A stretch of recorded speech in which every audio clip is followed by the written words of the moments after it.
வணக்கம். இன்றைய மாவட்ட செய்திகள். திருச்செந்தூர் சுப்பிரமணிய சுவாமி கோயிலில் பனை திருவிழா என்ற பெயரில் பனைப்பொருள் கண்காட்சி மற்றும் விற்பனை நடைபெற்றது. இன்று முதல் 10ஆம் தேதி வரை 5 நாட்கள் நடைபெறும் கண்காட்சியை கூடுதல் கலெக்டர் ஐஸ்வர்யா தொடங்கி வைத்தார். கண்காட்சியில் பனைப்பொருள்கள், பனை நகைகள், பனைச்சாறு, பனை கைவினைப் பொருட்கள், பனை உணவுப் பொருட்கள் உள்ளிட்ட பல்வேறு பொருட்கள் தனித்தனியாக கடைகள் மூலம் காட்சிப்படுத்தப்பட்டது. கடைகளின் பெயர்கள் அனைத்தும் ஆங்கிலத்தில் இருந்ததால் கண்காட்சியை பார்க்க வந்த பக்தர்கள் மற்றும் பொதுமக்களுக்கு குழப்பம் ஏற்பட்டது. தமிழ் என பேசும் தமிழக அரசு நிகழ்ச்சியில் கடைகளின் பெயர்கள் அனைத்தும் ஆங்கிலத்தில் இருந்தது பார்வையாளர்களிடையே வேதனையை ஏற்படுத்தியது.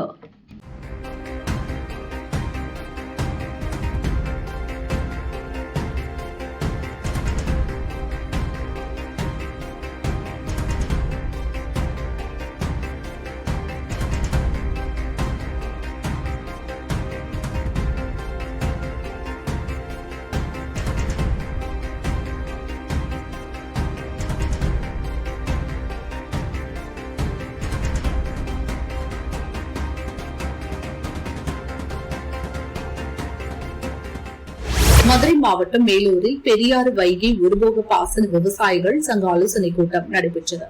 வைகை ஒருபோக பாசன விவசாயிகள் சங்க தலைவர் முருகன் தலைமை வகித்தார். முல்லை பெரியாறு அணையின் நீர்மட்டத்தை 152 அடியாக உயர்த்துவது, வைகை அணையை தூர்வாரி நீர்மட்டத்தை அதிகரிக்க செய்வது, அலங்காநல்லூர் சர்க்கரை ஆலையை மீண்டும் திறப்பது உள்ளிட்ட கோரிக்கைகள் குறித்த ஆலோசனை நடைபெற்றது. கூட்டத்தில் பேசிய தலைவர் முருகன், மத்திய மாநில அரசுகள் விவசாயிகளின் பிரச்சினைகளை புறக்கணித்து வருவதாக குற்றம் சாட்டினார். கிராமம் தோறும் மக்களை சந்தித்து ஆதரவு திரட்ட உள்ளதாக முருகன் தெரிவித்தார்.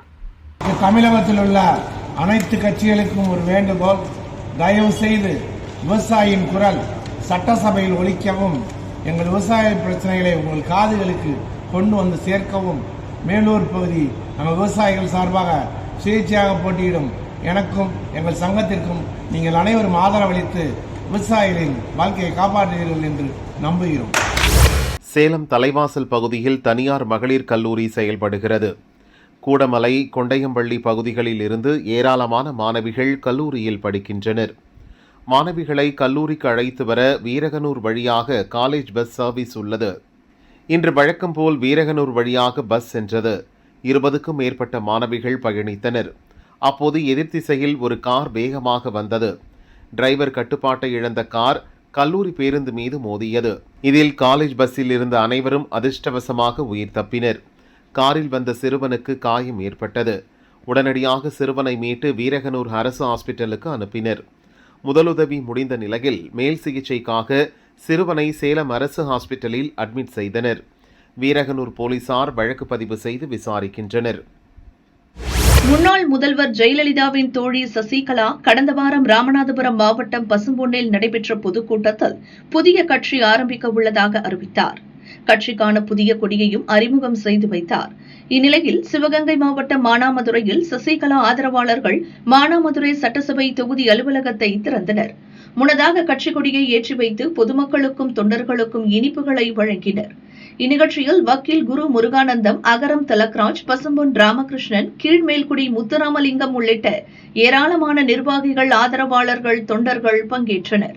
புரட்சி தலைவி அம்மா அவர்கள் நல்லாட்சியுடன் புரட்சி தாய் சின்னம்மா அவர்களின் வழிகாட்டின்படி இங்கே மானாமதுரை சட்டமன்ற தொகுதியில் புதிதாக அலுவலகம் திறக்கப்பட்டிருக்கிறது. இங்கே மட்டுமல்லாமல் தமிழகம் முழுவதும் அனைத்து கிளைகளிலும், அனைத்து ஊராட்சியிலும், ஒன்றியத்திலும், அனைத்து இடங்களிலும் அலுவலகம் திறக்கப்படுகிறது.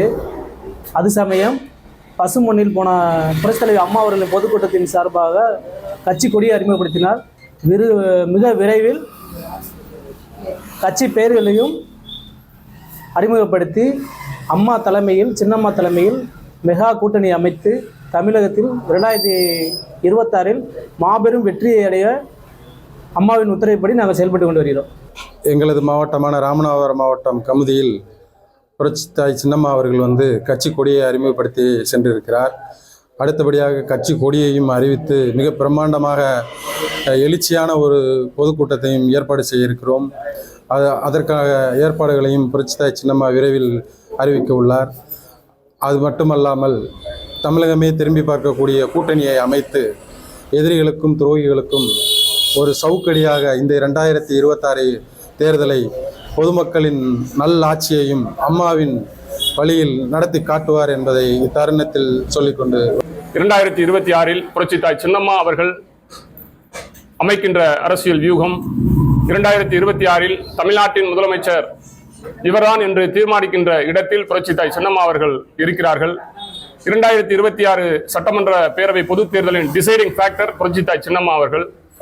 தமிழ்நாட்டில் இன்றைக்கு ஆண்டு கொண்டிருக்கிற மக்கள் விரோத திமுக அரசாக இருந்தாலும் சரி, ஆள துடிக்கிற எடப்பாடி பழனிசாமி தரப்பாக இருந்தாலும் சரி, அல்லது புதியவர்களாக இருந்தாலும் சரி, புரட்சித்தாய் சின்னம்மா அவர்கள் என்ன நிலையை 2026 எடுக்கப் போகிறார் என்று தமிழ்நாட்டில் உள்ள மாநில கட்சிகளும் தேசிய கட்சிகளும் எதிர்பார்த்து காத்து கொண்டிருக்கிறார்கள். புரட்சித்தாய் சின்னம்மா அவர்களின் அரசியல் வியூகம் புரட்சித் தலைவர் எம்ஜிஆர், புரட்சி தலைவி அம்மா ஆகியோர்களின் தூய தொண்டர்களை பாதுகாக்கின்ற விதத்தில் 2026 புரட்சித்தாய் சின்னம்மா அவர்களின் வெற்றி கணக்கை கழக துரோகிகளையும் அரசியல் எதிரிகளையும் வீழ்த்தி துவங்குகின்ற சட்டமன்ற பேரவை பொதுத் தேர்தலாக இந்த 2026 தேர்தல் களம் இருக்கும் என்பதை மகிழ்ச்சியோடு தெரிவித்துக் கொள்கின்றோம். திருச்சி பஞ்சப்பூரில் பிரதமர் மோடி பங்கேற்கும் தேசிய ஜனநாயக கூட்டணியின் பொதுக்கூட்டம் 11ஆம் தேதி நடைபெறுகிறது. பொதுக்கூட்டம் நடைபெறும் திடலை பாஜக மாநில தலைவர் நைனா நாகேந்திரன் பார்வையிட்டார். கூட்டணி கட்சி நிர்வாகிகள் உடனிருந்தனர். கடந்த மதுரையில் மட்டும் 4400 கோடி ரூபாய்க்கு மத்திய அரசு நலத்திட்டங்களை கொடுத்தாரு. ஏன்னு சொன்னால் தமிழக முதலமைச்சர் எதுவுமே தரல அப்படின்னு சொல்லிகிட்டே இருக்கிறாங்க. ஆனால் கடந்த மாதம் தூத்துக்குடியில் 1700 கோடி ரூபாய்க்கான மத்திய அரசு திட்டம் நடைபெற்றது. கடந்த 2025ஆம் ஆண்டு 4700 கோடி ரூபாய் திட்டத்தை தூத்துக்குடியிலே பாரத பிரதமர் நரேந்திர மோடி அவர்கள் அறிவித்தார்கள். அதனை தொடர்ந்து வைத்தார்கள். அதனைத் தொடர்ந்து இங்கேயும் அரசு நலத்திட்டங்கள் மற்றும் பொதுக்கூட்டங்கள் நடைபெற இருக்கிறது. நிச்சயமாக தமிழக மக்கள் ஒரு ஆட்சி மாற்றத்தை எதிர்நோக்கி கொண்டிருக்கிறார்கள் என்பது இன்னைக்கு எல்லாருக்கும் தெரியும், உங்களுக்கும் தெரியும். நிச்சயமாக வெகு விரைவில் ஆட்சி மாற்றம் ஏற்படும். இப்போ காங்கிரஸ் திமுக மாதிரி இழுபறியாக இல்லை. அதனால் நாங்கள் உறுதியாக இருக்கிறோம். அதனால் எங்களுக்கு எப்போ வேணாலும் பேசி முடிச்சோம். ஜாதிய குடும்பம்னு சொல்ல காட்டிலும் தமிழ்நாட்டில் முதலமைச்சர் ஆட்சியில் கஞ்சா போதைப் பொருள் அதிகமாக நடமாட்டம் இருக்குது, சிந்தட்டிக் ட்ரக் அதிகமாக இருக்குது. அங்கே கஞ்சா போட்டுவிட்டு போகிற வரவங்களாம் வெட்டுறாங்க. ஆனால் சிவகங்கையில் பார்த்தீங்கன்னா போகிற வரவங்களெல்லாம் வெட்டிக்கிட்டு இருக்கிறாங்க. எங்கேயுமே இருக்க முடியல. கொங்கு பகுதியில் பார்த்தீங்கன்னா வயதானவர் வீட்டில் இருக்க முடியல. கை காலில் வெட்டிட்டு கையில் கிடக்கிறத காலில் கிடக்கிறதெல்லாம் கலத்திட்டு போயிடுறாங்க. துண்டாக வெட்டிட்டு போகிறாங்க. தமிழ்நாட்டில் சட்டம் ஒழுங்கு சரியில்லை. பொறுப்பு ஒரு டிஜிபி கூட உங்களால் போட முடியல. பிறகு எப்படி ஆட்சி நல்ல முறை நடக்க முடியும்? அதை விட்டுட்டு அதெல்லாம் ஒரு கட்டுப்படுத்தாத அரசு. நிச்சயமாக மக்கள் அதை நிராகரிப்பார்கள். மதுரை அழகர் கோவில் ரோட்டில் உள்ள சமூக அறிவியல் கல்லூரியில் மிஸ் ஃபெஸ்ட் 2026 என்ற மாநில அளவிலான பல்திறன் போட்டி கல்லூரி செயலர் தர்மசிங் தலைமையில் கல்லூரி வளாகத்தில் நடைபெற்றது. ரங்கோலி, நெருப்பில்லா சமையல், தனி நடனம், குழு நடனம், குறும்படம், மெஹந்தி, மேக்கப், நீங்கள் விரும்பியபடி மௌனமொழி, ஆர்ட் ஃப்ரம் ஃபெஸ்ட், முக ஓவியம், பானை ஓவியம், புகைப்படம் எடுத்தல் மற்றும் தனிப்பாடல் ஆகிய போட்டிகள் கல்லூரி நிர்வாகம் சார்பில் நடத்தப்பட்டன. போட்டியில் மதுரை, தேனி, திண்டுக்கல், சிவகங்கை உள்ளிட்ட பல்வேறு மாவட்டங்களில் உள்ள 30க்கும் மேற்பட்ட கல்லூரியில் இருந்து 290 மாணவ மாணவியர்கள் பங்கேற்று தங்களது திறமைகளை வெளிப்படுத்தினர்.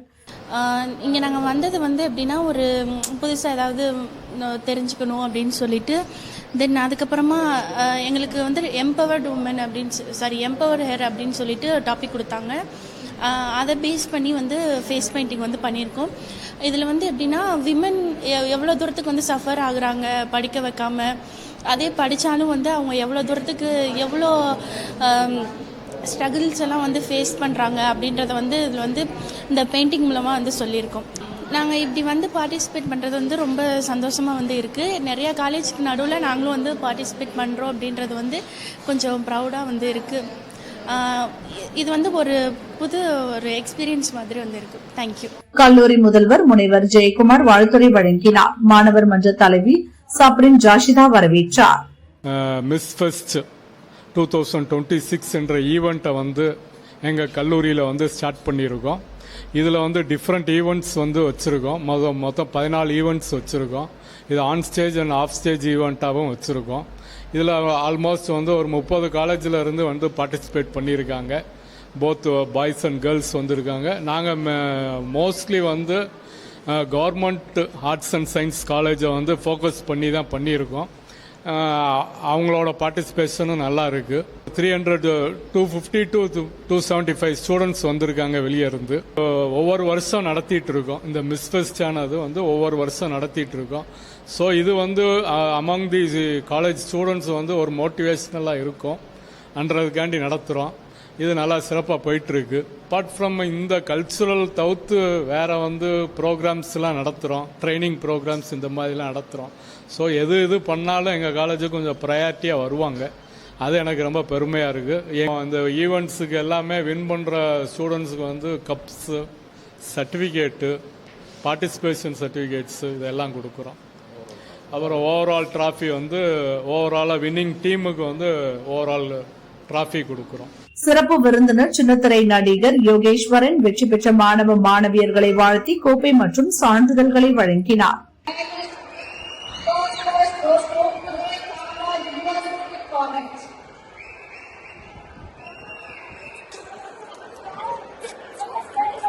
அனைத்து போட்டிகளிலும் முதலிடம் பிடித்த மதுரை ஸ்ரீ மீனாட்சி கல்லூரி வெற்றி கோப்பையை கைப்பற்றியது. இறுதியாக மாணவர் மன்ற கலைக்குழு தலைவர் முகமது சபிக் நன்றி தெரிவித்தார். நீலகிரி மாவட்டம் பந்தலூர் தாளூர் பகுதியில் தமிழக கேரள எல்லை தொடர்பான சர்ச்சை மீண்டும் எழுந்திருக்கிறது. இரு மாநில எல்லையில் முறையாக நிர்ணயம் செய்யப்படாத சர்ச்சைக்குரிய இடம் உள்ளது. அங்கு கேரள அரசு புதிய அறிவிப்பு பலகை வைத்தது பரபரப்பை ஏற்படுத்தியுள்ளது. இந்த பகுதி தமிழக எல்லைக்குள் இருப்பதாக கூறி தமிழ்நாடு அரசு வனத்துறை மற்றும் போலீஸ் சோதனை சாவடி ஏற்கனவே அமைக்கப்பட்டுள்ளது. ஆனால் தற்போது அந்த சோதனை சாவடி எதிரே இருந்த தமிழக அறிவிப்பு பலகைகள் அகற்றப்பட்டுள்ளது. அது மட்டுமின்றி கேரள அரசு பலகைகள் வைக்கப்பட்டதாக குற்றச்சாட்டு எழுந்துள்ளது. இதற்கு எதிர்ப்பு தெரிவித்து நாம் தமிழர் கட்சி நிர்வாகிகள் மற்றும் மக்கள் முற்றுகை போராட்டம் நடத்த முயன்றனர். இதனால் இரு மாநில எல்லையிலும் பதற்றமான சூழல் உருவாகியுள்ளது. போலீசார் பாதுகாப்பு பணியில் ஈடுபட்டுள்ளனர். மேலும் தமிழக கேரள உயர் அதிகாரிகள் முன்னிலையில் நில அளவை செய்து பிரச்சினைக்கு தீர்வு காணப்படும் என அதிகாரிகள் தெரிவித்துள்ளனர்.